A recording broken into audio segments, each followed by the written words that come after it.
So let's talk about a very common question that I often get. And I have also asked this question to many people.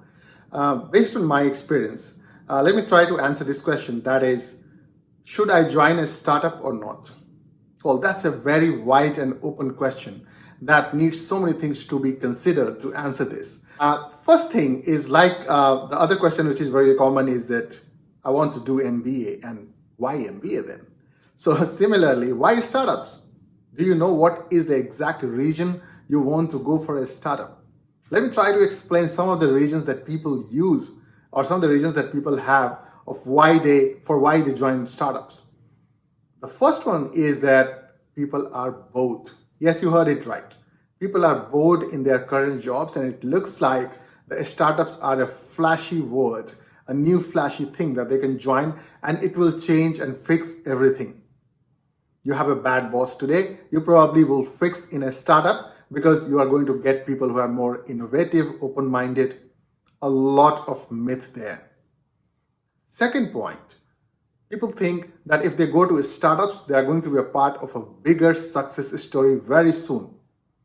Well, in most of the cases, these progressions are not as fast as either projected, told to you in the interview, or perceived.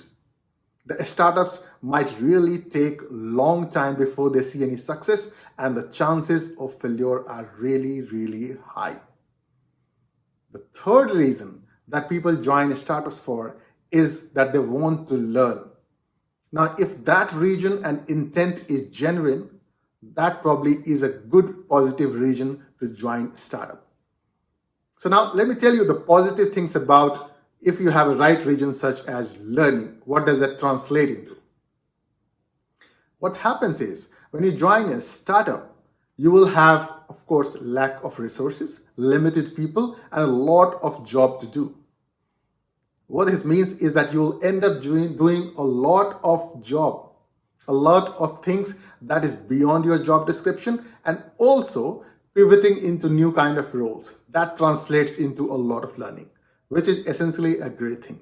And if the startup works out, then you are going to be a part of that success. You will be rewarded also for that part of your due diligence, involvement, and your contributions to the company. Now, what will not work or what may not work with startups is that this lack of resources could be a very negative thing as well. And on a daily basis, you are going to struggle with all sorts of resources, whether it is learning, training, upskilling yourself, even contacts, winning sales, anything, connections, network, all of this you will have to find yourself. And this could be pretty daunting at times. So this could be a big challenge, and this might lead to failure. Now, the most important point about making this decision is that there is no blanket call and reason for somebody to join a startup. You should definitely and very cautiously evaluate various factors such as your stability. Do you have any financial liabilities? What kind of person you are? That also matters, because looking at the chaos, the stress level in startups, you may or may not be able to cope up, right? You should also look at whether you are agreeing to or aligned with the idea of the company. Do you believe in the product? And do you also believe in the founder and people that you met probably through the interview course? So this is really, really important, because not just from your perspective, from a founder's perspective, from the senior folks or the early folks in their startup, from their perspective, it is very, very important to get people who buy into their idea, the way of working, and the way they look at the future.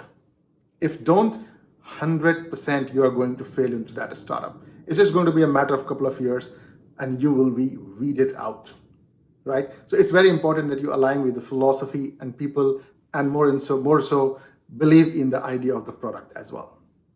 So there is a holistic evaluation, and of course I'm not going to cover all of those in these discussions, but don't really take impulsive decisions to join a startup.